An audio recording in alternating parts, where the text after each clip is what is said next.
अस्सलामुअलैकुम everyone, I hope you all are doing well. हमने CHN3 के 2 यूनिट को डिस्कस किया था। आज हम इस PPT में एपिडेमियोलॉजिकल मेजरमेंट्स को डिस्कस करेंगे। सबसे पहले हम बात करते हैं कि एपिडेमियोलॉजिकल मेजरमेंट्स होती क्या हैं। एपिडेमियोलॉजिकल मेजरमेंट्स वो मेजरमेंट्स होती हैं जिसके थ्रू हमें पता चलता है कि एक एनवायरनमेंट में हम किस तरीके से एक कम्युनिटी में हम किस तरीके से डिज़ीज़ को या मॉर्बिडिटी को या मॉर्टेलिटी को जो है हम मेजर कर सकते हैं, किन इंडिकेटर्स के थ्रू या किन टूल्स के थ्रू हम जो है डिज़ीज़ फ्रीक्वेंसी, डिज़ीज़ अक्रेंस या डिस्ट्रीब्यूशन को हम मेजर कर सकते हैं। तो ये सब चीज़ें हम आज इस PPT में डिस्कस करेंगे। फर्स्ट ऑफ ऑल हम कुछ एपिडेमियोलॉजिकल इंपॉर्टेंट टर्म्स को डिस्कस करते हैं। कॉमन टर्म हमारे पास कौन कौन सी है? सबसे पहले है अटैक रेट। अटैक रेट क्या होता है हमारे पास? The proportional number of cases develop in the population that was expose to the infectious agent. यानी एक पॉपुलेशन है, वहाँ पर एक इन्फेक्शियस एजेंट का एक्सपोजर हुआ है। फॉर एग्जांपल एक पॉपुलेशन है, वहाँ पर जो है प्लाज्मोडियम मलेरिया जो है वो बहुत ज़्यादा है, वहाँ पर जो है मॉस्किटो की तादाद बहुत ज़्यादा है, तो वो पॉपुलेशन क्या है, रिस्क पे हो गई कि इसमें जो है इन्फेक्शियस एजेंट का एक्सपोजर हो सकता है। अटैक रेट हमें क्या बताता है कि अगर एक इलाका है, एक पॉपुलेशन है, वहाँ पर इन्फेक्शियस एजेंट का एक्सपोजर हो गया तो उस एक्सपोजर के बाद कितने लोग जो है उनमें बीमारी डेवलप हो गई या डिजीज़ डेवलप हो गई।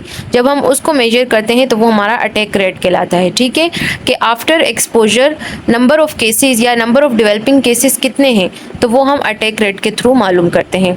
सेकेंड डेफिनेशन हम सबको पता है कम्युनिकेबल डिजीज़ क्या होती है, कि वो ऐसी इन्फेक्शियस डिजीज़ जो पर्सन टू पर्सन ट्रांसमिट होती हैं। ठीक है, एंडेमिक क्या होता है? एंडेमिक हमारे पास पॉपुलेशन जहाँ पर एक disease through out the year constant कुछ फिक्स नंबर में मौजूद रहे, वो हमारा एंडेमिक कहलाता है। फॉर एग्जांपल कराची में मलेरिया हो गया, डायरिया हो गया बच्चों में, ये कुछ ऐसी डिजीज़ हैं जो थ्रू आउट द ईयर जो है वो कांस्टेंट कुछ फिक्स नंबर में मौजूद रहती हैं, तो वो एंडेमिक कहलाता है। एपिडेमिक क्या होता है कि नंबर ऑफ केसेस में जब अचानक से इजाफा हो जाए। फॉर एग्जांपल मलेरिया मौजूद है, लेकिन एक सीज़न ऐसा आता है जिसमें मलेरिया के केसेस में अचानक से इजाफा हो जाए, या फिर डेंगू के केसेस में अचानक से इजाफा हो जाए, तो ये हमारे पास क्या है, एपिडेमिक कहलाता है। हर्ड इम्यूनिटी क्या होती है? हर्ड इम्यूनिटी हमारे पास एक ऐसा फिनोमेना होता है जिसमें ये कहा जाता है कि अगर हम अपनी कम्युनिटी को, अपनी पॉपुलेशन को वैक्सीनेटेड कर दें, मैक्सिमम पॉपुलेशन को वैक्सीनेटेड कर दें, तो डिजीज़ अक्रेंस या डिजीज़ स्प्रेड जो है वो उसको हम रोक सकते हैं, कम्युनिकेबल डिजीज़ को हम रोक सकते हैं। इसे हम हर्ड इम्यूनिटी कहते हैं। हर्ड इम्यूनिटी का मतलब क्या है कि जितने नंबर ऑफ पर्सन जो है वो इम्यूनाइज होंगे, जिनकी इम्यूनिटी स्ट्रॉन्ग होगी, तो क्या होगा, कम्युनिकेबल रिएक्शन की जो है चेन टूटेगी और कम्युनिकेबल डिजीज़ या इन्फेक्शियस डिजीज़ का स्प्रेड कम होगा। ये हर्ड इम्यूनिटी कहलाती है। ठीक है, इसकी एग्जांपल में हम ये कह सकते हैं कि एक पॉपुलेशन है, वहाँ पर 90% लोग जो है वो वैक्सीनेटेड हैं। ठीक है, और 10% लोग वैक्सीनेटेड नहीं है, तो जो 90% लोग वैक्सीनेटेड है ना, स्प्रेड ऑफ डिजीज़ जो है वो कम होगा, जिससे क्या होगा, इन्फेक्शियस डिजीज़ जो है वो प्रिवेंट होगी, वो ईजिली स्प्रेड नहीं होगी। इंसिडेंस क्या होता है? इंसिडेंस हमारे पास the number of new cases in the population, यानी एक पॉपुलेशन है जहाँ पर नंबर ऑफ़ न्यू केसेस में जब इजाफा हो जाए, जब किसी डिजीज़ के न्यू केसेस में इजाफा हो जाए, तो उसे हम इंसिडेंस कहते हैं। इंडेक्स केस क्या होता है कि किसी भी डिजीज़ का जो सबसे फर्स्ट केस होता है ना, सबसे फर्स्ट आइडेंटिफाइड केस, उसे हम इंडेक्स केस कहते हैं। जैसे कोरोना का जो सबसे फर्स्ट विक्टिम था या पेशेंट था, वो हमारा फर्स्ट इंडेक्स केस कहलाता है। ठीक है, मॉर्बिडिटी क्या होती है? इलनेस को हम कह सकते हैं ईजी लैंग्वेज में कि रेट ऑफ इलनेस क्या है एक पॉपुलेशन में, वो हम मॉर्बिडिटी के थ्रू मालूम करते हैं, मॉर्बिडिटी रेट के थ्रू। जबकि मॉर्बिडिटी क्या होती है, वो सिंपली हम इलनेस को कहते हैं। मॉर्टेलिटी क्या होती है? डेथ को कहते हैं। और यूजुअली हम मॉर्टेलिटी रेट जो है वो मालूम करते हैं डेथ रेट को मालूम करने के लिए कि एक पॉपुलेशन में कितना मॉर्टेलिटी रेट है, सिंपली हम मॉर्टेलिटी डेथ को कहते हैं। ठीक है, नॉन कम्युनिकेबल डिजीज़ क्या होती है? जो पर्सन टू पर्सन जो है वो ट्रांसमिट नहीं होती। तो आउटब्रेक क्या होता है? आउटब्रेक का मतलब ये है कि स्पेसिफिक टाइम इंटरवल में किसी एक डिजीज़ के केसेस में बहुत तेज़ी से इजाफा हो, तो उसे हम आउटब्रेक कहते हैं। ठीक है, पेंडेमिक क्या होता है? जो एक डिजीज़ वर्ल्ड वाइड स्प्रेड हो, तो वो पेंडेमिक कहलाती है। पोर्टल ऑफ एंट्री क्या होती है कि जिस सरफेस या जिस ऑरिफिस के थ्रू डिजीज़ जो है वो पर्सन के अंदर ट्रांसफ़र होती है, ठीक है, तो वो हमारे पास पोर्टल ऑफ एंट्री कहलाती है। वो माउथ भी हो सकता है, ईयर भी हो सकता है, नोज भी हो सकता है। ठीक है, पोर्टल ऑफ एंट्री में। पोर्टल ऑफ एग्जिट क्या होता है कि वो सरफेस या वो ऑरिफिस जिसके थ्रू डिजीज कॉजिंग एजेंट जो है वो बॉडी से एक्सक्रीट आउट होता है या एग्जिट होता है, उसे हम पोर्टल ऑफ एग्जिट कहते हैं। ठीक है, लाइक हम कफिंग के थ्रू अगर कोई डिजीज़ जो है वो एक्सक्रीट आउट करें, ठीक है, या स्नीजिंग के थ्रू करें तो वो पोर्टल ऑफ एग्जिट में आएगा। प्रेवलेंस क्या होती है? The total number of cases in a given population, यानी एक पॉपुलेशन में जितने नंबर ऑफ केसेस हैं। फॉर एग्जांपल एक पॉपुलेशन है, वहाँ पर total number of cases TB के 600 हैं, तो वो क्या होगा? ये हमारी प्रेवलेंस है कि एक पॉपुलेशन में टोटल नंबर ऑफ केसेस किसी भी डिजीज़ के, वो प्रेवलेंस कहलाती है, ठीक है। रेजर्वायर क्या होता है? रेजर्वायर हमारे पास होस्ट को भी कह सकते हैं, यानी वो पर्सन या वो ऑब्जेक्ट या वो थिंग जिसमें जो है एक इन्फेक्शियस एजेंट जाकर सरवाइव करता है, मल्टीप्लाई करता है और डिजीज कॉज करता है, तो वो हमारा रेजर्वायर कहलाता है, ठीक है। तो ये हमारे पास कुछ टर्म्स थी। नेक्स्ट हम बात करेंगे एपिडेमियोलॉजिकल मेजरमेंट्स के बारे में। एपिडेमियोलॉजिकल मेजरमेंट हमारे पास वो क्वांटिटेटिव टूल होते हैं जिसके थ्रू हम डिजीज अकरेंस, डेथ, डिसेबिलिटी और डिस्ट्रीब्यूशन ऑफ डिजीज को जो है हम मालूम करते हैं, यानी जिससे हमें डिजीज अकरेंस के बारे में पता चलता है कि एक पॉपुलेशन में डिजीज कितनी अकर हो रही है, डेथ रेट वहाँ का क्या है, डिसेबिलिटी या इलनेस का रेट क्या है वहाँ पर, और डिस्ट्रीब्यूशन ऑफ हेल्थ इवेंट, यानी पॉपुलेशन में हेल्थ किस तरह से डिस्ट्रीब्यूट हो रही है, ठीक है। तो ये सब चीज़ें हम मालूम करते हैं एपिडेमियोलॉजिकल मेजरमेंट्स के थ्रू। इसे मेनली हम दो तरीकों से डिवाइड कर सकते हैं, measurement of morbidity and measurement of mortality. जब हम इस एनवायरनमेंट का या उस पॉपुलेशन का मॉर्बिडिटी रेट मेजर करें या मोर्टेलिटी रेट मेजर करें, तो उसके थ्रू हम ये मालूम कर सकते हैं कि डेथ रेट क्या है, डिसेबिलिटी रेट क्या है। नेक्स्ट हम बात करें कॉमन मेजरमेंट्स के बारे में, तो मोर्टेलिटी क्या होती है? The death rate from a disease, यानी किसी डिजीज की वजह से अगर एक पर्सन की डेथ होती है तो वो मोर्टेलिटी कहलाती है। मॉर्बिडिटी क्या होती है? The level of illness in a population, यानी एक पॉपुलेशन में बीमारी का लेवल क्या है, इलनेस का लेवल क्या है, उसे हम मॉर्बिडिटी कहते हैं, ठीक है। अब मॉर्बिडिटी को हम दो तरीकों से मालूम कर सकते हैं, इंसिडेंस रेट के थ्रू और प्रेवलेंस रेट के थ्रू। इंसिडेंस रेट क्या है? New cases in a population over a time. Over a time population में जब न्यू केसेस में इजाफा होता है, ठीक है, तो वो इंसिडेंस कहलाता है। फॉर एग्जांपल आप एक पॉपुलेशन में गए, वहाँ पर आपने स्क्रीनिंग की, सर्वे किया, तो वहाँ आपको पता चला कि यहाँ पर 100 पेशेंट मौजूद हैं मलेरिया के। अब आप 2 मंथ के बाद या 3 मंथ के बाद आप दोबारा गए, वहाँ पर आपने देखा कि आपके पास जो है अब कितने केसेस मिल रहे हैं? 120 केसेस मिल रहे हैं। तो जो 20 केसेस है ये हमारे पास न्यू केसेस होंगे, ठीक है। 100 पहले से मौजूद थे और फिर जब आपने दोबारा सर्वे किया तो आपको 20 केसेस मजीद मिले, तो ये क्या है? Incidence. New cases in a population is called incidence. अब प्रेवलेंस क्या होती है? कि टोटल नंबर ऑफ पॉपुलेशन में जितने केसेस हैं, total number of cases population में जितने भी हैं, वो हमारी प्रेवलेंस कहलाती है। आइदर वो न्यू है या ओल्ड है, तमाम केसेस को जब हम कैलकुलेट करते हैं तो वो हम प्रेवलेंस में कैलकुलेट करते हैं, ठीक है। अब मोर्टेलिटी क्या होती है? Frequency of death in a population during a specific period, के फ्रीक्वेंसी ऑफ डेथ एक पॉपुलेशन में जब हम मालूम करते हैं, डेथ का रेशो जब हम एक पॉपुलेशन में मालूम करते हैं तो वो मोर्टेलिटी कहलाती है, ठीक है, मोर्टेलिटी रेट कहलाता है। अब कॉमन मोर्टेलिटी इंडिकेटर्स, यानी मोर्टेलिटी को हम किन किन इंडिकेटर्स या किन किन टूल्स की मदद से मालूम कर सकते हैं? Crude mortality rate, age specific death rate, maternal mortality rate and infant mortality rate. ये कुछ हमारे पास इंडिकेटर्स या टूल्स हैं जिसके थ्रू हमें डेथ रेट मालूम करते हैं किसी भी पॉपुलेशन में। सबसे पहले हम बात करेंगे क्रूड मोर्टेलिटी रेट के बारे में।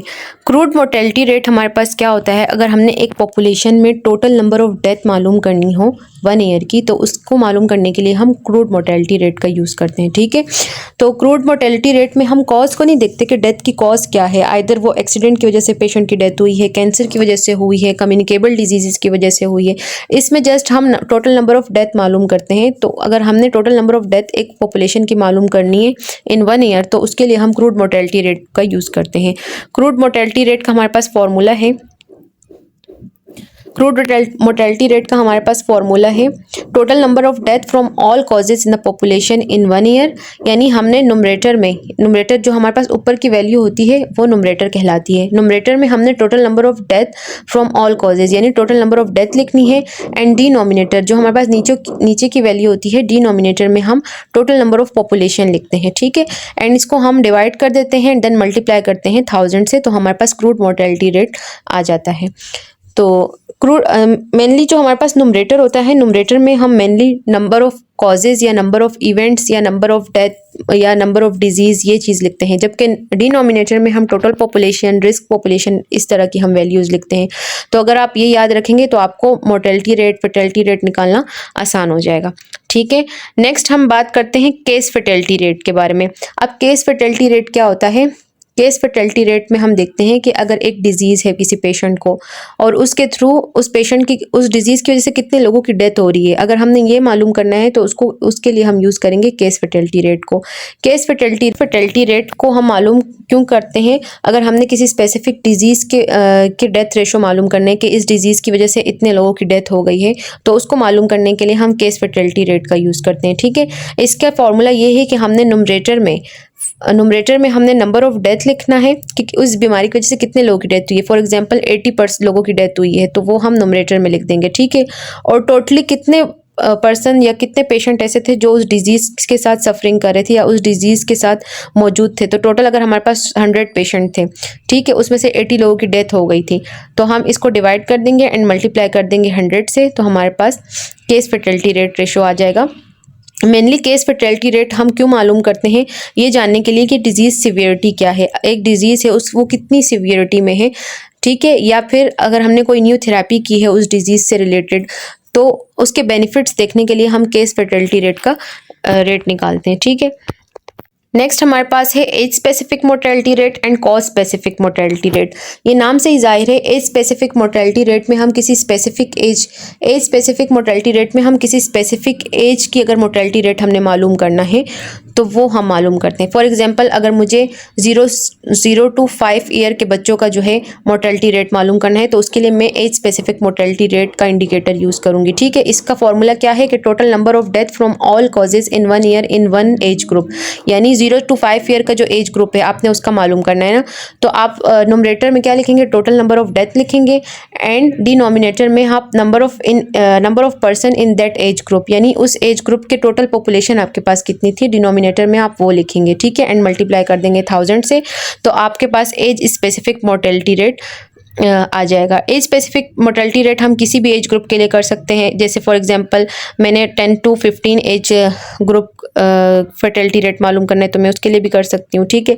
इस कॉज स्पेसिफिक मोर्टेलिटी रेट की अगर हम बात करें तो कॉज स्पेसिफिक मोर्टेलिटी रेट नाम से ही जाहिर है, अगर हमने किसी स्पेसिफिक कॉज या स्पेसिफिक डिजीज़ का मोर्टेलिटी रेट मालूम करना है, फॉर एग्जाम्पल अगर मैंने मालूम करना है कि मलेरिया से कितने लोगों की एनुअली डेथ होती है, ठीक है, तो उसको मालूम करने के लिए किसी एक स्पेसिफिक कॉज या किसी एक स्पेसिफिक डिजीज़ को मालूम करने के लिए, उसका डेथ रेट मालूम करने के लिए अगर मुझे कोई इंडिकेटर यूज़ करना होगा तो वो मैं cause specific mortality rate use करूँगी। इसका फॉर्मूला हमारे पास होता है कि total number of death from specific cause, यानी इसके नुमरेटर में हम लिखते हैं कि टोटल नंबर ऑफ डेथ कितनी है हमारे पास स्पेसिफिक कॉज, यानी टोटल नंबर ऑफ डेथ इस डिजीज़ से कितनी हो रही है पेशेंट की, हम नुमरेटर में ये लिखते हैं एंड डिनोमिनेटर में हम number of person in the population, यानी टोटल नंबर ऑफ पर्सन उस पॉपुलेशन में कितने थे वो लिखेंगे एंड मल्टीप्लाई कर देंगे 1000 से, तो हमारे पास कॉज स्पेसिफिक मोर्टेलिटी रेट आ जाएगा। नेक्स्ट हम बात करेंगे प्रोपोर्शनेट मोर्टेलिटी रेट की। प्रोपोर्शनेट मोर्टेलिटी रेट हमें मेजर कॉज ऑफ डेथ बताती है। फॉर एग्जांपल अगर मुझे ये मालूम करना है कि मेरे पास जो टोटल नंबर ऑफ डेथ है वो 1000 है, अब मुझे ये मालूम करना है कि इस पे मेजर कॉज ऑफ डेथ क्या है, सबसे मेजर वजह क्या है डेथ की, अगर मुझे ये मालूम करना है तो उसको मालूम करने के लिए मैं प्रोपोर्शनेट मोर्टेलिटी रेट का यूज़ करूँगी। इसका फॉर्मूला है हमारे पास total number of death from cause in a 1 period, यानी टोटल नंबर ऑफ डेथ, जैसे फॉर एग्जांपल हार्ट डिजीज़ की वजह से डेथ हो रही है 50, ठीक है, तो मेरे पास total number of death from cause कितनी हो गई 50। अब टोटल नंबर ऑफ डेथ मेरे पास कितनी है, for example total number of death मेरे पास है 100, ठीक है, तो इसको मैं डिनोमिनेटर में लिख दूंगी, मल्टीप्लाई कर दूंगी 100 से, तो मेरा जो है प्रोपोर्शनेट मोर्टेलिटी रेट आ जाएगा, ठीक है। प्रोपोर्शनेट मोर्टेलिटी रेट मेजरली हम इसलिए मालूम करते हैं ताकि हमें मेजर कॉज ऑफ डेथ का पता चले और फिर हम उस पर कोई इंटरवेंशन या कोई स्ट्रेटजी बनाएं, ठीक है। इन्फेंट मोर्टेलिटी रेट हमारे पास क्या होता है कि 1 ईयर का जो बच्चा होता है, 0 to 1 ईयर का जो बेबी होता है, अगर हमने उसका मोर्टेलिटी रेट मालूम करना है तो उसे हम इन्फेंट मोर्टेलिटी रेट कहते हैं। इसका फॉर्मूला हमारे पास क्या है, number of infant death in 1 year, यानी total number of death 1 year में कितनी हुई है उसको हम डिवाइड कर देंगे नंबर ऑफ लाइव बर्थ से कि कितने बच्चों की बर्थ हो रही है एंड देन मल्टीप्लाई कर देंगे 1000 से, तो हमारे पास इन्फेंट मोर्टेलिटी रेट आ जाएगा। ये तमाम फॉर्मूले याद करने के हैं, ये MCQ बेस में एग्जाम में पूछे जा सकते हैं, ठीक है, या कुछ ऐसी इक्वेशंस आपको दे सकते हैं कि इतने नंबर ऑफ बेबीज़ थे और इतने लाइव बर्थ थे, आप इन्फेंट मोर्टेलिटी रेट कैलकुलेट करें, तो ये फॉर्मूले अगर आपको याद होंगे तो आप इजीली इसको कैलकुलेट कर सकते हैं, ठीक है। मैटरनल मोर्टेलिटी हमारे पास क्या होती है? मैटरनल मोर्टेलिटी रेशो हमारे पास वो रेशो होता है जिसमें हम ये मालूम करते हैं कि टोटल नंबर ऑफ डेथ कितनी हुई है मैटरनल, ठीक है। तो मैटरनल डेथ होती क्या है? यानी वो वुमेन जिनकी प्रेगनेंसी के दौरान या within 42 days of termination of pregnancy, यानी within 42 days after pregnancy या ड्यूरिंग प्रेगनेंसी या ड्यूरिंग डिलीवरी अगर किसी फीमेल की डेथ होती है तो वो हमारे पास मैटरनल मोर्टेलिटी कहलाती है। और इसे कैलकुलेट हम किस फॉर्मूले के थ्रू कर सकते हैं? जैसे total number of maternal death divided by total number of live birth multiply by 1 lakh, ठीक है। तो ये फॉर्मूला है हमारे पास मैटरनल मोर्टेलिटी रेशो कैलकुलेट करने का। नेक्स्ट हम बात करते हैं मॉर्बिडिटी के बारे में। मॉर्बिडिटी क्या होती है? हमारे पास फ्रीक्वेंसी ऑफ डिजीज और इलनेस इन अ पॉपुलेशन। किसी पॉपुलेशन में अगर हम डिजीज और इलनेस की फ्रीक्वेंसी मालूम करना चाहते हैं तो वो हमारी मॉर्बिडिटी कहलाती है। इसको हम मॉर्बिडिटी को हम किन तरीकों से मेजर कर सकते हैं? इंसिडेंस के थ्रू, प्रेवलेंस के थ्रू और अटैक रेट के थ्रू हम मॉर्बिडिटी को मेजर कर सकते हैं। जबकि मोर्टेलिटी को हम किस तरह मेजर कर सकते हैं? क्रूड डेथ रेट के थ्रू, प्रोपोर्शनेट डेथ रेट के through, age specific, cause specific and infant mortality rate and maternal mortality rate, ठीक है। तो सबसे पहले हम इंसिडेंस रेट की बात करते हैं कि इंसिडेंस क्या होता है। Incidence means the number of new cases और disease occurring in a specific population during a defined time period, यानी किसी एक स्पेसिफिक टाइम पीरियड में number of cases, new number of cases को जब हम कैलकुलेट करते हैं, ठीक है, तो वो हमारा इंसिडेंस कहलाता है। Indicate risk of developing disease. Incidence हमें ये बताती है कि डिजीज डेवलप हो रही है, ठीक है। इंसिडेंस का फॉर्मूला हमारे पास, कैलकुलेट करने का फॉर्मूला क्या है हमारे पास? Number of new cases divided by population at risk multiply by 1000 और 1 लाख, ठीक। यहाँ पर हमें एग्जाम्पल दी हुई है कि हमारे पास टोटल नंबर ऑफ पॉपुलेशन है 10,000 एंड न्यू केसेस टीबी के हमारे पास 50 हैं। और हमें सवाल में हमसे ये पूछा जाए कि इंसिडेंस रेट कैलकुलेट करें, तो हमें इंसिडेंस रेट का सबसे पहले फॉर्मूला याद होना चाहिए कि सबसे पहले क्या है? Total number of new cases. अब न्यू केसेस हमारे पास कितने हैं? 50, ठीक है। इसे हम न्यूमरेटर की जगह रखेंगे and then total number of population या पॉपुलेशन एट रिस्क हमारे पास कितनी थी? 10,000, तो हम 10,000 डिनोमिनेटर फॉर्म में लिखेंगे, ठीक है। एंड मल्टीप्लाई हम कर देंगे 1000 से या 1 लाख से, ठीक है। तो हमारे पास आंसर आ जाएगा, ठीक है, हमारे पास आंसर आ जाएगा। देन वो हमारा इंसिडेंस रेट कहलाएगा। जैसे यहाँ पर कैलकुलेट किया गया है 50, ठीक है, ये 3,3,0,0, तो हमारे पास टोटल कितना रेशो आया? 5%। तो इंसिडेंस रेट हमारे पास क्या था? 5%। तो ये हमारे पास इंसिडेंस रेट को हम इस तरीके से कैलकुलेट कर सकते हैं। नेक्स्ट हम बात, अगर हमारे पास एमसीक्यूज की फॉर्म में इस तरह से डेटा दे दिया जाए कि टोटल पॉपुलेशन इतनी थी, न्यू केसेस इतने हैं, आप इंसिडेंस कैलकुलेट करें, तो I hope so you will calculate incidence rate and mark your MCQ. Next हम डिस्कस करेंगे अब न्यूमरेटर क्या है। न्यूमरेटर में क्या क्या चीज़ें हो सकती हैं? Only new cases occur during specific time must come from population at risk. अब इंसिडेंस रेट में न्यूमरेटर एंड डिनोमिनेटर का कॉन्सेप्ट ये है कि जो हमारे पास ऊपर की वैल्यू होती है, फॉर एग्जांपल 50 डिवाइडेड बाय हमने 10,000 लिखा ना, तो ये जो 50 क्या है? ये 50 हमारे पास होती है न्यूमरेटर एंड ये जो नीचे की वैल्यू होती है इसे हम डिनोमिनेटर कहते हैं। अब न्यूमरेटर में हम ऑलवेज क्या लिखते हैं? Number of cases, number of new cases, number of events, इस तरह की चीज़ें हम न्यूमरेटर में रखते हैं। जबकि डिनोमिनेटर में हम पर्सन एट रिस्क या पॉपुलेशन एट रिस्क या टोटल पॉपुलेशन, इस तरह की चीज़ें हम डिनोमिनेटर में लिखते हैं, ठीक है। तो इस तरीके से हम जो है इंसिडेंस रेट को कैलकुलेट कर सकते हैं। नेक्स्ट हम बात करेंगे अटैक रेट के बारे में। अटैक रेट क्या है? Attack rate is a special type of incidence rate use. ये भी हमारे पास इंसिडेंट रेट का एक टाइप है जिसे यूज़ किया जाता है आउटब्रेक्स के दौरान या स्मॉल पॉपुलेशन के लिए या शॉर्ट पीरियड ऑफ टाइम के लिए। इसको हम यूजुअली परसेंटेज में जो है कैलकुलेट करते हैं, ठीक है। अटैक रेट हमने पहले पीपीटी के स्टार्ट पर डिस्कस किया कि एक पॉपुलेशन है, वहाँ पर इन्फेक्शियस डिजीज़ का एक्सपोजर हो गया। अब इन्फेक्शियस डिजीज़ के एक्सपोजर के बाद वहाँ पर कितने नंबर ऑफ पीपल जो है उनमें डिजीज़ डेवलप हुई, अगर हमने ये चीज़ कैलकुलेट करनी है तो उसको कैलकुलेट करने के लिए हम अटैक रेट का यूज़ करते हैं, ठीक है। अब इसमें एक एग्जांपल दी गई है कि 76 पीपल जो थे वो पिकनिक पर गए और 46 ने डेवलप किया गैस्ट्रोएंटेराइटिस, ठीक है, और हमने अटैक रेट मालूम करना है, ठीक है। तो अटैक रेट हम किस तरीके से मालूम करेंगे? इंसिडेंस का फॉर्मूला ही यूज़ करके हम अटैक रेट मालूम करेंगे कि हमारे पास टोटल डिजीज़ पॉपुलेशन या डिजीज़ कितनी है? 46, ठीक है।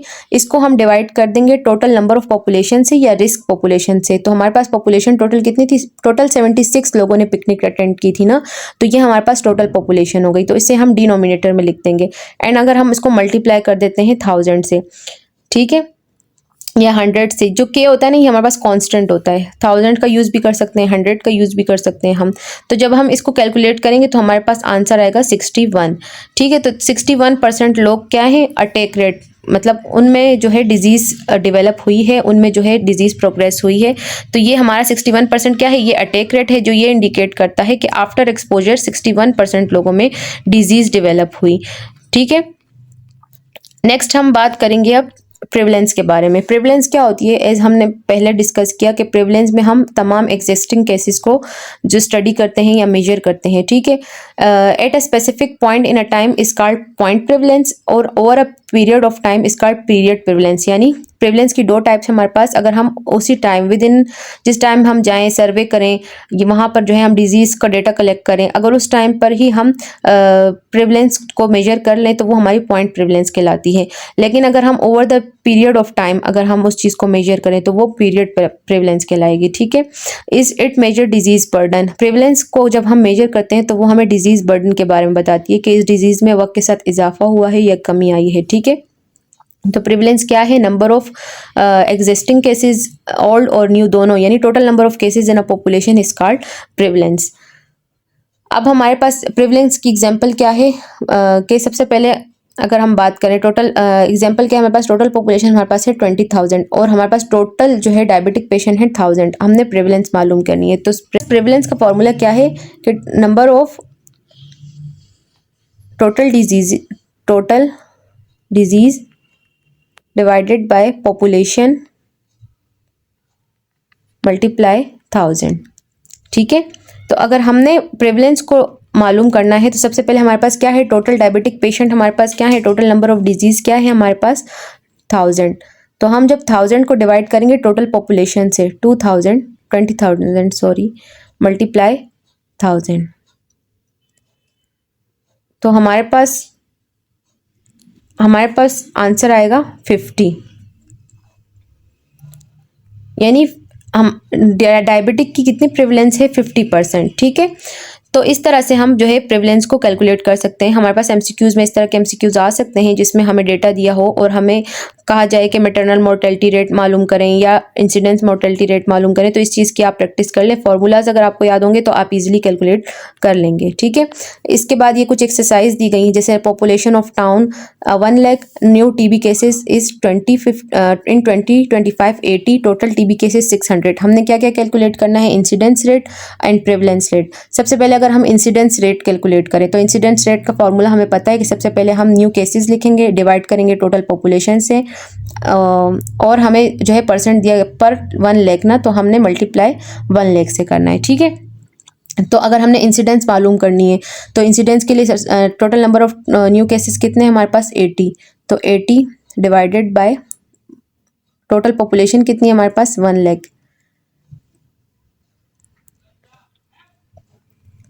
और मल्टीप्लाई कर देंगे हम 1 लाख से, ठीक है। तो ये 1 लाख से कैंसिल, और टोटल हमारे पास total number of cases new cases incidence हमारे पास कितना है 80%, ठीक है।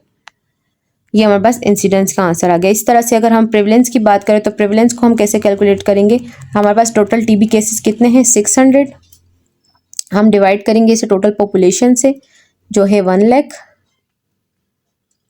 और हमें पर कितना यानी कितने परसेंट पॉपुलेशन में हमने प्रेवलेंस निकालना है 1 लाख में ना, तो मल्टीप्लाई हम कर देंगे 1 लाख से। तो हमारे पास टोटल कितने प्रेवलेंस कितनी है टीबी की 600। तो इस तरीके से जो है वो हम कैलकुलेट करके प्रेवलेंस या इंसिडेंस को मालूम कर सकते हैं, और इस तरह के एमसीक्यूज़ हमारे पास फाइनल में आ सकते हैं। तो आप लोग इन चीज़ों की प्रैक्टिस बहुत ज़्यादा करना। ये एक कॉन्सेप्चुअल यूनिट था मेजरमेंट का, इसे आपको आई होप अच्छे से समझ आया होगा। अगर फिर भी कोई मसला है तो आप कमेंट सेक्शन में पूछ सकते हैं। Thank you so much.